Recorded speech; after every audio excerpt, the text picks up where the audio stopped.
Hey guys, it's a Wednesday night, a little bit before 9 o'clock, and down here everything looks well lit, bright, as it should, except down my road. We lost power. The businesses that you see here are the ones that have lights and electricity. They all have backup generators for when this happens, because it does happen. Well, I wouldn't say a lot, but it happens. It's happened 3 times in the 3 months I've been here. So one of those was planned by the city so they could change electrical providers. But the other 2 times are just, I don't know what happened. I'm not even gonna guess, but the power just went out. Just now happened about 10 minutes ago. Decided to go out and take a walk, because believe it or not, there's a breeze outside right now, and it's actually cooler by a good amount out here than it is inside my apartment if I don't have the fans running. It gets pretty hot in there pretty fast without a fan. And needless to say, there's also no internet. And it's like, what am I gonna do without internet? My cell phone still works. It was charging, but I got like 30-some%, so my wireless coverage is good for right now.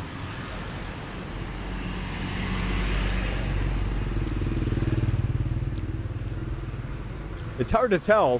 For me, it's hard to tell when the power goes out, like when it comes back on at night, because all these buildings that have the generators, they're all lit up. So I wouldn't know if all of a sudden the lights came back on. It's been my experience those 2 times that were not planned to have the power go out. It was not that long. I would go away, come back an hour or 2 later, and it was on. But of course, there's no guarantees.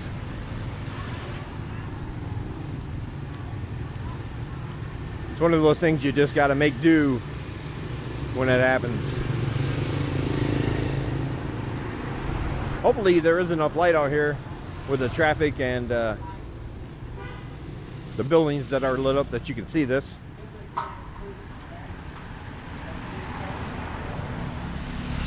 I'd hate for you to just have to hear my voice and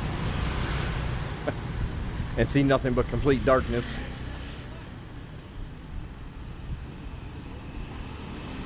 That would not do.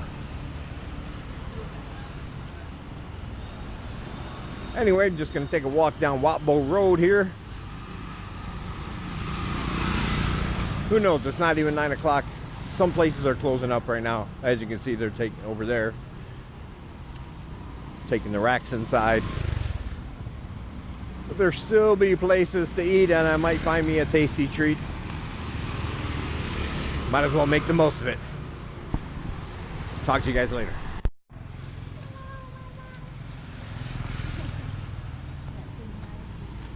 She's been obsessed. Seng Ly's been obsessed lately with my videos, but only the ones where she shows up in them for a few brief seconds. I think she's like that. Wasn't there a fairy tale about somebody who'd like to look at themselves in a mirror and something horrible happened to them? But it's kind of, I forget, but it's kind of like that. So say hello, Seng Ly. Hello. What YouTube? So there you go. Talk to you guys later. Alright guys, we made it back. And the power is on. And look who followed me up here. This is actually where he lays most nights. That's the furthest he'll come into my apartment too. Even if I have something to give him to eat inside, and I put it on the floor inside, he won't come in and get it. But he'll eat it if I put it close enough where his mouth can reach it from that position. I keep telling him to come in because he can sit in front of the fan and cool off. But I'm sure this is pretty cool for him as opposed to the hot cement outside. And sometimes I do feel bad, but I keep my door open most of the time, but at night, of course, I gotta shut it.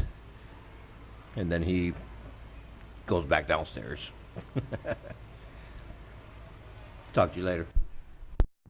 It is now Thursday in the early afternoon.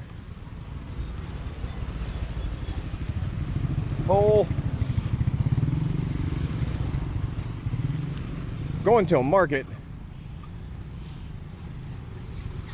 that I have been to twice before. Unfortunately, both times I stumbled upon it by accident. I never intentionally meant to go there, just kind of wound up there. This time I left and figured I wanted to go there on purpose, and I got lost. I don't know if you can see, but I was way over there. There's a road over there. Went a little ways and realized this is not the road it's on.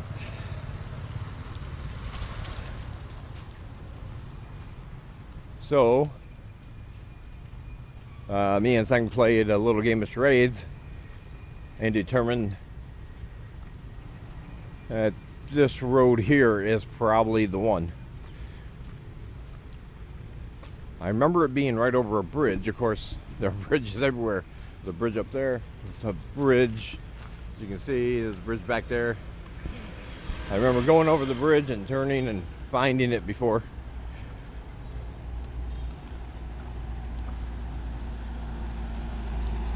I don't know the name of the market, otherwise I would just put it in Google Maps.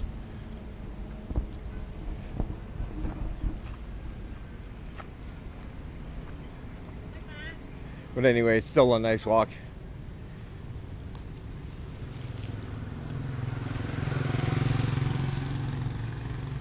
The worst of the heat is over for the day. Ooh, nice Jeep. Worst of the heat is over for the day. And even though it's not cool by any measure of that word, it's still it's nice. It's adequate.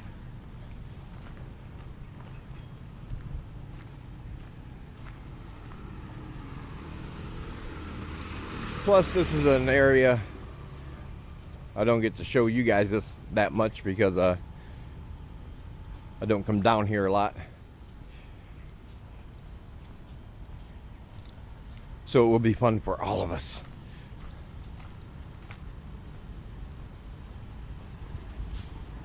Hit a couple more schools earlier today. At one point, I handed Seng the GoPro because I just wanted to take a quick clip of me all dressed up, and it's hard to do that because my arms only stretch so far and I don't have a tripod for this thing or anything. But looking at the footage, that wasn't going to work. I tell her to move it up a little bit and all you got is a shot of the ceiling, perhaps the top of my head. Tell her to put it down a little bit and you're staring directly into my crotch. Not something you want to see.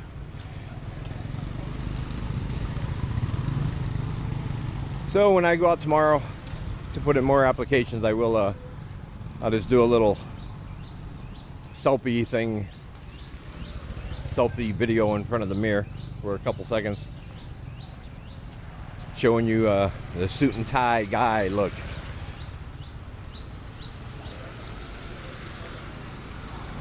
And by the way, I'm not blaming her for that. This is a first generation GoPro Hero Session. It has no screen on the back, no zoom, doesn't work really good in low light, and it did take me a bit of adjustment when I first started using it to film and exactly where to point it.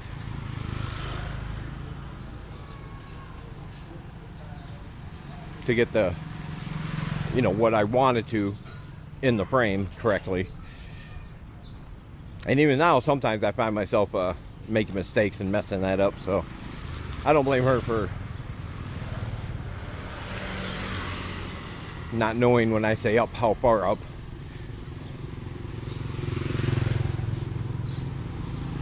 No big deal anyway. It's going to be about 3 seconds of footage of seeing a man standing there in a tie, looking uncomfortable because I'm not used to wearing a tie.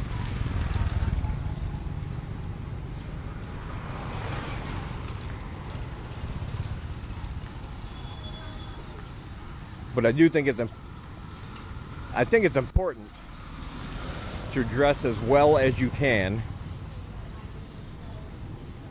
when you go in for these interviews. Even if the school doesn't require a tie or doesn't require even a button-up shirt when you start, it's always good to make a good impression when you first go in. Let them know that you're willing to go that extra mile. And here we are at the market. This is the one I was talking about. You've seen it in a couple of videos. I took video. I just couldn't remember how to get here. Luckily, we were correct. So, gonna go in and have a look around, see what I can find. Talk to you guys later. All right, we just got done at the market. Man, these local markets are awesome. They are great. Great deal. We have we have 3 full bags combined into 2 because of walking home. Plastic bags over here are everywhere, but they are not not very efficient. I've had them break before just carrying bananas in one. So we double bagged the heavier items. I'll show you when I get back to the apartment. I'll lay it all out and show you what we got, how much it costs, and all that good stuff. I can't do it here because, of course, I only have one hand and everything is in bags. But since I don't get this way that often, thought I'd just show you around this part of the town a little bit. There's that big pink building over there. Right there. Very bright pink. It doesn't show up that good on the GoPro, but it's very bright. Very vibrant pink color. Stands out. This right here is the main road we normally take all the way down and then across another bridge to get over there. Over on that side leads to the downtown area, Pub Street, night market, the old market, the art night market, Anchor night market, and various other markets along the way.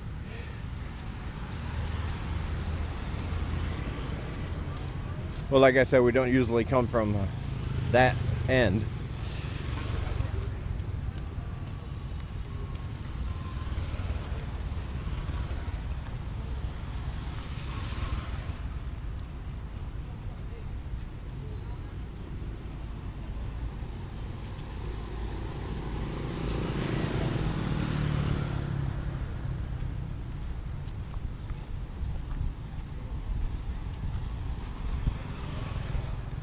Yeah, some people wonder, they've asked me on Facebook what I cook for myself because I post pictures on Facebook and Instagram, and you can find the links for my pages down below this video. But they ask if I, what do I cook for myself, and the answer is I only have a rice cooker, so normally it's things like just things for snacks. Rice, obviously, potatoes, noodles, just things if you want something quick. And then all my main meals, I eat 2 a day, and that's when I go out.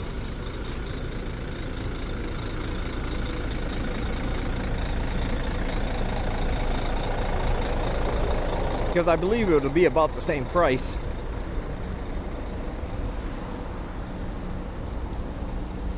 whether you go to the market and buy the stuff yourself or go out to eat at local like street food stalls,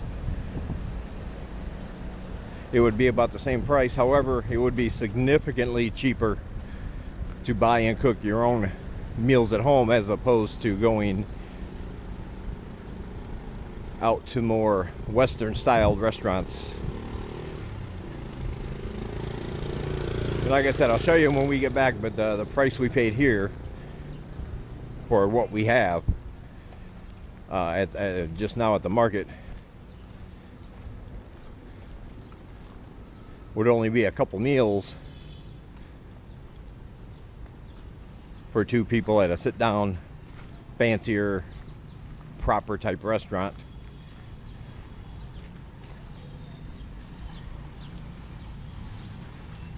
So I think it's a bargain.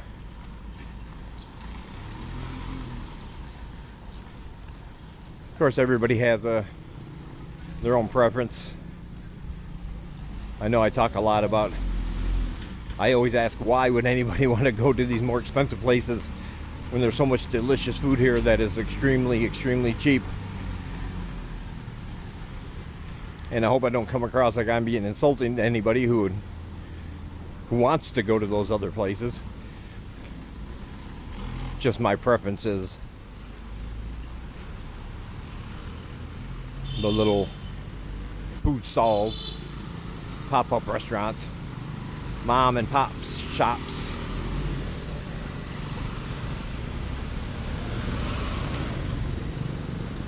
It's actually where most Khmer people go.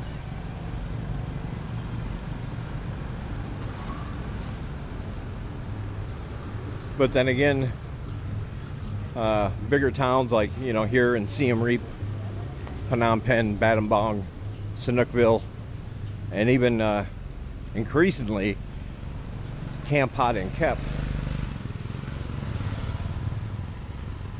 are catering more to tourists, and that's when you begin to see more Western style places pop up, along with more Western style prices along with it. But I do have to say that currently none of this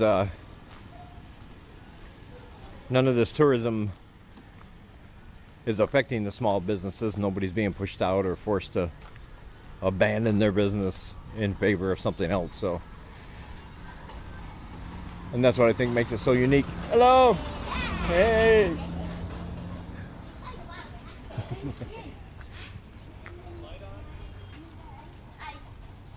Yeah, that's what I like about it here. There's a variety. No matter what your taste or what your lifestyle or your budget, you can find it here.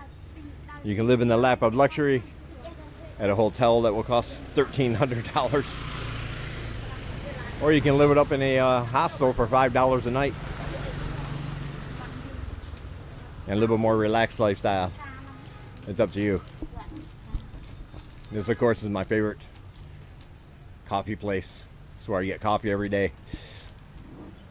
Sometimes one, most of the time two. Best cup of coffee in Siem Reap. Best coffee in Siem Reap. Right here. Wat Bo and Street 20. You'll find it here. So I'll show you the hall when we get home.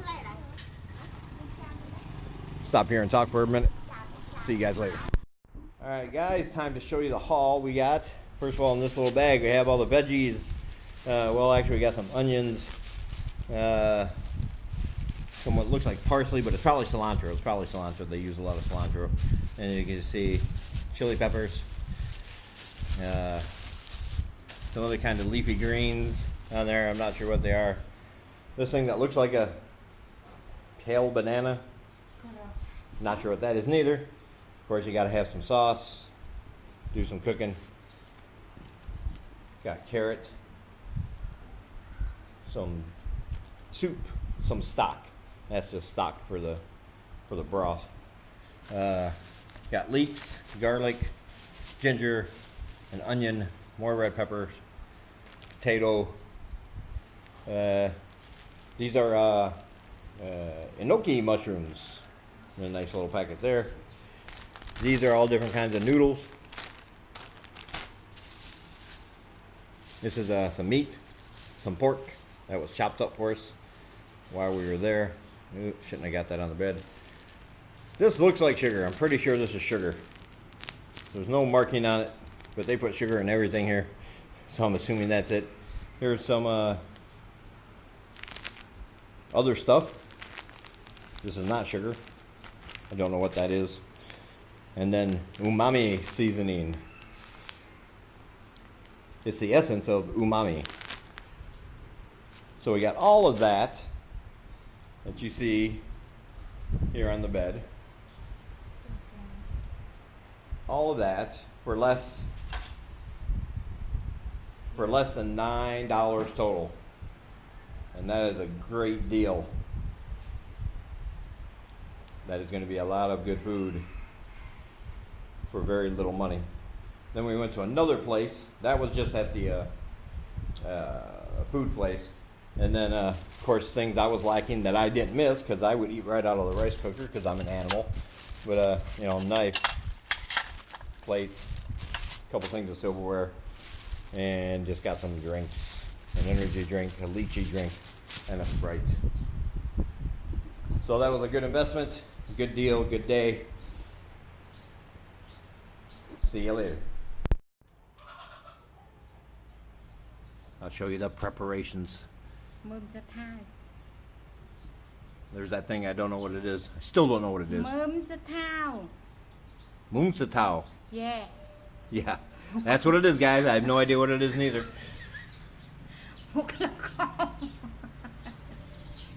Keep peeling. Yeah. Keep peeling. Yeah.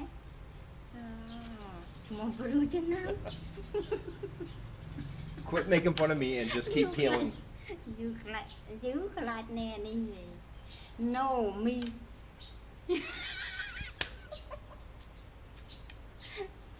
Okay. I have to admit I'm impressed doing all this without a cutting board. That would drive me crazy. Of course, watching her knife skills reminds me that she didn't take any at any school of safety. Every so often I have to count to make sure all of our fingers are still there. So far, it's looking good. I'll keep you updated.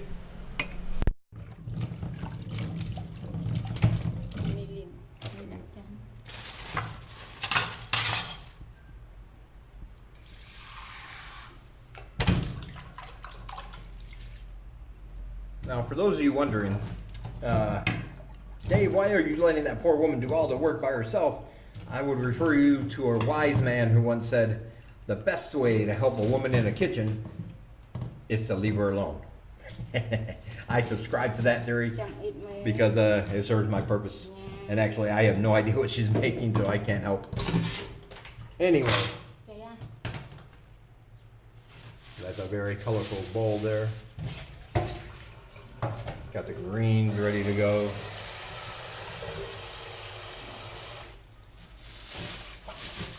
And yes, this water is safe to use this way.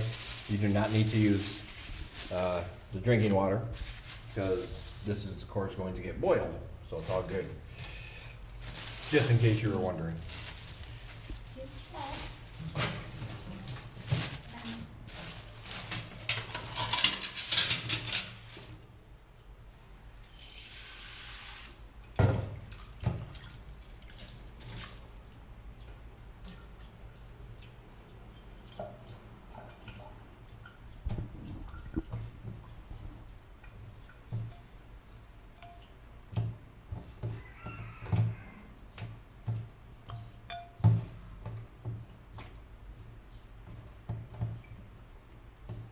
I'm assuming this was just stage one, rinsing them off, getting all the dirt out of there and any little tiny crawly critters that might have gotten in there at the market, because they are all around the market, of course, because that's where the food is.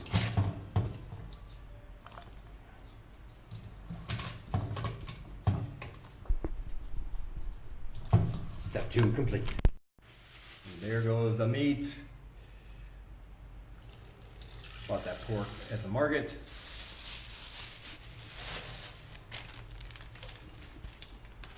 As I was reminded by one of my subscribers, when you're buying fresh meat at these markets, they're not generally, like most of the time, they're not refrigerated.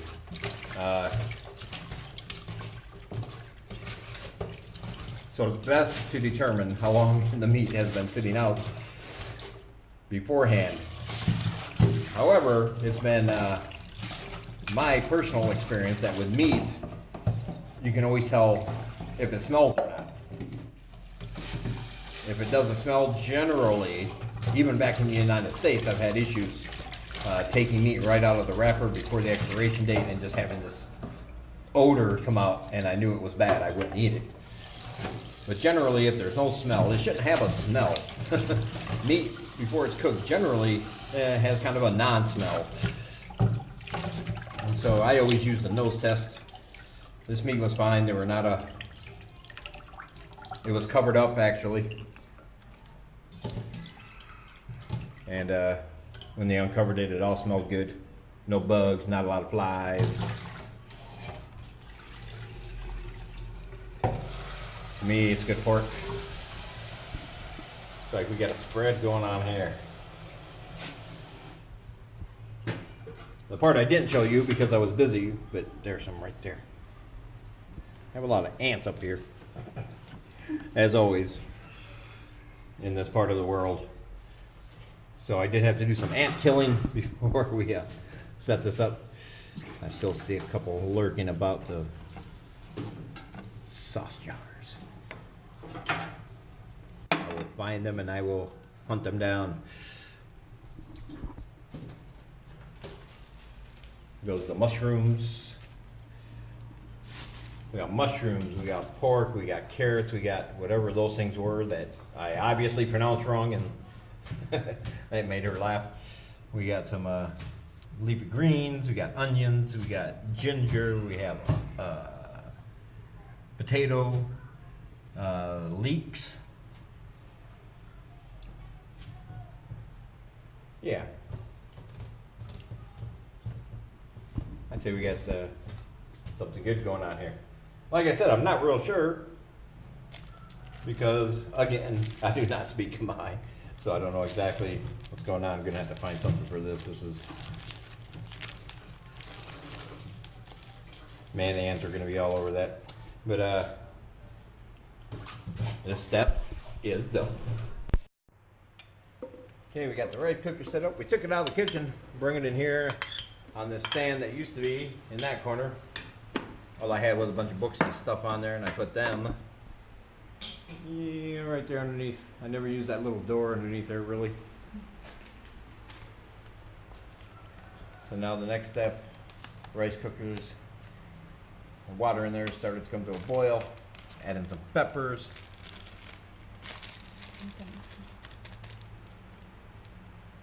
Looks like the bouillon cube's gonna, oh, maybe not.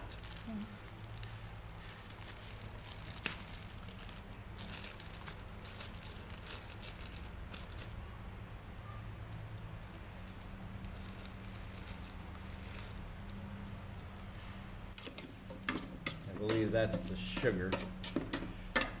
Sugar and everything here, man, I'm telling you. Sugar and everything.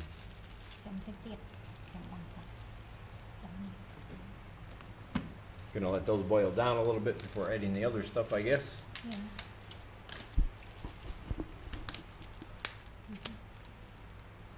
And the rubber band broke, which is a lot better than the rubber breaking. One more step down. All right, she just added all the onions and all that. And you can hear, see this thing is cooking nicely. Yeah. Almost knocked it off the table. Meat cooking nicely. Just got all the veg in there. And the last thing to go in will of course be the mushrooms because those take no time at all to cook.